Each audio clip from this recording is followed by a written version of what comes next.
балканската музичка сцена во последните неколку години доби ново силно име – Јаков Јозиновиќ. Иако без класичен мегахит што со месеци доминира на топ-листите, Јаков успеа да стане омилен кај публиката, благодарение на својот препознатлив вокал, искрени текстови и мокна енергија која ја носи на сцената. Ја волим кад си ту, кад си помало луда, ја волим кад си са мном предуго будна, ја волим кад ја игра господар и слуга, ја волим кад си ту, ја волим кад си ту, jer kada te nema, za svaku moju pjesmu ponestane tema, pa na kraju ostane jedina želja da si opet tu. Наместо брзи хитови, Јаков чекор по чекор ја гради својата публика, со песни што допираат до срцето, со настапи што се паметат и со харизма што освојува на првото слушање. Во интервјуто за Бекстејдж, Јаков зборуваше искрено, без филтри и без гламурозна маска. Раскаже за почетоците, за сомнежите, за моментите кога сцената изгледала далечна, а сонот преголем. Не сакав брз успех, вели тој, сакав траење. Токму таа филозофија денес го разликува од другите. Зад светлата на рефлекторите стои приказна за истрајност. Јаков не се појави преку ноќ. Пред големите сцени постоеа мали клубови, локални настапи и часови поминати во студио, барајки го вистинскиот звук. Имало и разочарувања, одложени проекти, песни кои не го добиле посакуваниот одзив, но и моменти кога се прашувал дали е на вистинскиот пат. Денес имам чест и привилегија да разговарам со човекот, момчето кое што направи бум на Балканот, а верувам дека ќе оди тоа и пошироко, земајќи го предвид талентот, харизмата и начинот на кој што сето тоа се развива, се размножува и оди по нагорна линија. Добре дојде за прв пат во Бекстејдж за Јаков Јозиновиќ од Хрватска. Добар ден. Хвала вам што сум добро рекој, јесам. Одлично. А дали ти се допадна најавава? Апсолутно. Тама сум тој хтио реч. Хвала вам на лепим најавама, ценим добре најаве. Кад некоме овако лепо најави, стварно то ценим. Хвала вам што сте дошли. Како се чувствуваш? Втор пат си во Скопје, меѓутоа прв пат ќе имаш настап и тоа не било како туку во голема сала, Јане Сандански. Подготвен ли си? Имаш ли трема? Твоето доаѓање тука какво е? Дали веќе луѓето те препознаваат? Дали го чувствуваш тоа дека е различно од она што си бил пред 3 години само да го посетиш Скопје? Дефинитивно велика разлика од сада и прije 3 години. Оно што се и дале не могу навикнати да ико зна за мене у Македонија и тоа ми е оно неверојатно. Огромна ми е част да паче мало и страхопоштовање, jer je velika dvorana.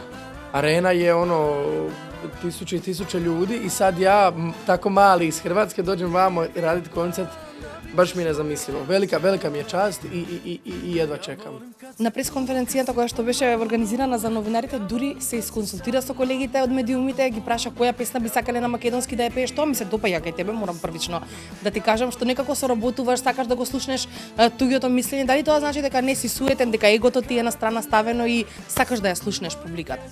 I ja definitivno, ako sam vas dobro razumio, slušam publiku i nekako sve stavljam sa strane, samo emocija mi je bitna i to biram u svakoj pjesmi koju zapravo odaberem da izvodim.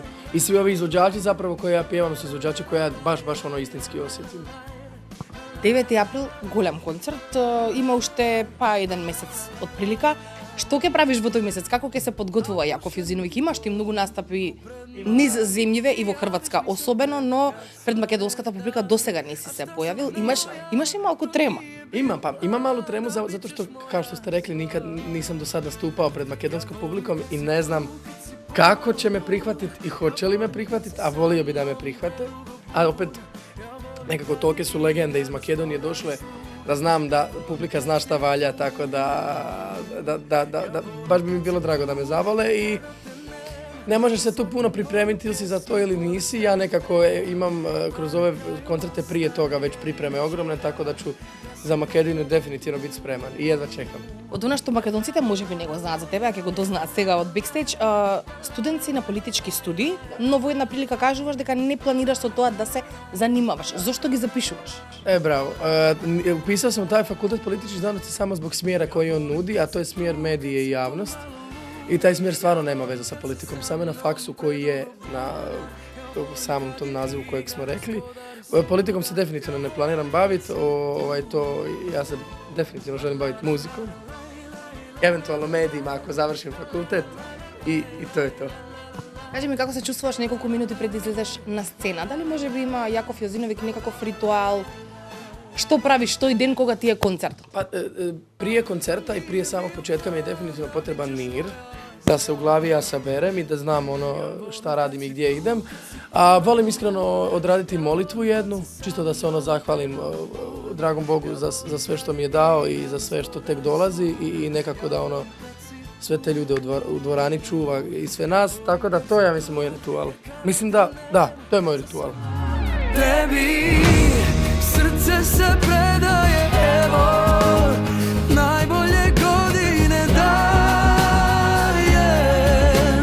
Tebi sve ovo malo je, evo, zauvijek ostajem dužan tom polju ruža. Uzmi me kao cvijet. Која е твојата најблиска околина? Со кого се дружиш приватно?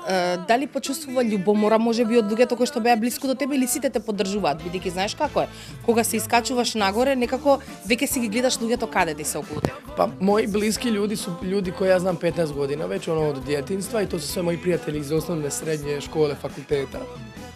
Tako da, kod njih nema ljubomore i baš zato i jesu bliski. Svi ostali koji nisu bliski, naravno da ima ljubomore, ali je to neki sastavni dio ovog glazbenog puta kad nešto se ipak događa. Кој ти е најголема поддршка од естрадата, Хрватска? Кој те мотивира, кој те поттикнува? Meni osobno najviše Matija Cvek, ali je tu evo i velika podrška bila i Toni Cetinski i Nina Badrić koji, ako se ne varam, rade koncert isto u Skopju. Da, evo, dobro sam se sjetio. Oni su mi recimo bili podrška. Кажи ми, кога донесуваш важни одлуки во твојот живот, дали срцето или разумот ги носат одлуките? Дали можеш нешто да направиш, а да не ти е убаво на душа, затоа што сметаш дека тоа ќе резултира со успех? Jako se trudim, ali ne ide mi još. Ne mogu baš isključivo racionalno odlučivati. Nekako kad srce i duša krenu, ne možeš ti protiv toga. A ja mislim da srce i duša najbolje znaju. Nekad definitivno možda krivo malo, ali ne mogu totalno racionalno razmišljati, mora ipak uvijek biti srce dio svega. Кажи ми, се плетат нели приказни во јавноста за твојот лик и дело, која е најголемата заблуда која што луѓето ја слушнале за Јаков? Нешто што го слушаш како чаршиски муабети, но знаеш дека тоа нема врска со вистината, те доживуваат можеби поинаку. Najučestalije to stalno spomenem i to ja se smijem na tu zabludu, a to je da sam ja projekt i da iza mene stoje ogromni ljudi i ne znam kakva banda, a apsolutno niko ne stoji iza mene, da pače u početcima sam bio sam. Sad imam samo menadžericu i prijatelje i to je to. Duša dalje, bez nje više ne može. Pismo moja lebdi do nje. I šapni joj riči najče. Da još uvijek nosim za nju. Poslije srca živu ranu, koju samo ona liči. Добро, со што мислиш ти лично, еве, познавајќи се себе си, дека ја освои публиката? Со гласот, со харизмата, со настапот? Дали можеби со односот со твојата публика, со твоите фанови? Немаш ароганција, приемчив си? Како ти се доживуваш себе си, еве? A vjerojatno sve to. Vjerojatno sve to, ja nikad nisam razmišljao potpunosti razlog koji bi mogao biti, zašto se sad meni ovo dogodilo. Publika je odabrala sama. Publika je to htjela. Sudbina je, tako je trebalo biti očigledno. Prvo smo se uvijek spredali da je to spontano, ali očigledno nije. Izgleda da je sve nekako, sve neka sudbina i ona je gore, to sve nas čuva. Дали постои дел од твојот карактер кој што би сакал да го смениш, но едноставно не можеш против тоа? Имаш ли некаква мана? Ајде да видиме што е тоа што е зад сцената, а не може да го видат слушателите. Nemam ja mane, šalim se. Imam Па кажи ми ги. Tvrdoglavost. Tvrdoglavost i to mi je najveća mana. I to svi moji prijatelji znaju, pa i bliži i manje bliski. Tvrdoglav sam, ja ako sebi nešto zacrtam, pa makar to krivo bilo, ja idem ka tome, pa makar, ma ne možeš me, Tako da nekad znam baš biti naporan za razgovor, u smislu težak, a može to sve puno lakše. Сега во една прилика кажа дека не сакаш многу да зборуваш за твојот емотивен живот. Јас морам да те прашам дали си заљубен, дали имаш девојка. Девојку немам, затоа и снимам љубавне пиесме, па се можда наđe нека. Се додворуваш. Тако е. Немам. А што би требало да има една девојка која што би те освоила тебе, еве бидејќи имаш ти многу женски фанови, па да си знаат дали има шанса или нема. Ја мислам да е изглед оно што те привуча, карактер оно што те задржи. Така да е битан карактер. И карактер ми е изнimno битан и ако нема доволно добро изражен и изграđen карактер и добар хумор, onda немамо што причати. Последно, ме интересира што го прави Јаков Јозиновиќ вистински среќен во моментот кога се гаснат рефлекторите и камерите. Па мои људи, мои пријатели кои су ту uz мене cijeli живот и кои сваки мој успех гледају као и njihov.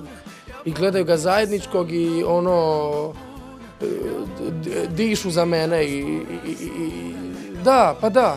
Ono što je moje, to je njihovo, moj uspjeh i njihov uspjeh. Svi zajedno slavimo i u tome smo. I nikad nije upitno bilo ono njihova podrška nikad nije bila upitna. To me čini sretnim. Čini me sretnim ljubav od ljudi koje ja volim. Благодарам многу за одвоеното време за нас и ти посакувам многу голема среќа на концертот. Ќе бидеме таму да те поддржиме како медиум и на 9 април. Фала и со среќа. Hvala i vama. На 9 април во спортскиот центар Јане Сандански сите тие години труд ќе добија своја символична круна. Овој концерт не е само уште еден датум во турнејата. Тој е потврда за растот на еден артист што без сензационализам стигна до големата сцена. Јаков најавува емотивен спектакл, внимателно избран репертоар, нови аранжмани и моменти во кои публиката ќе стане дел од приказната.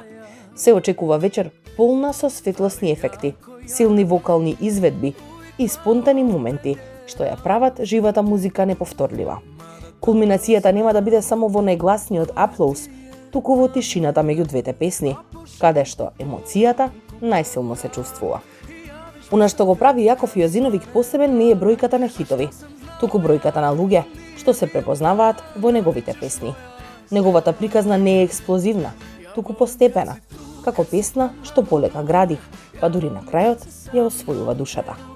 Концертот на 9 април во Скопје ќе биде уште едно поглавје, но не и последно.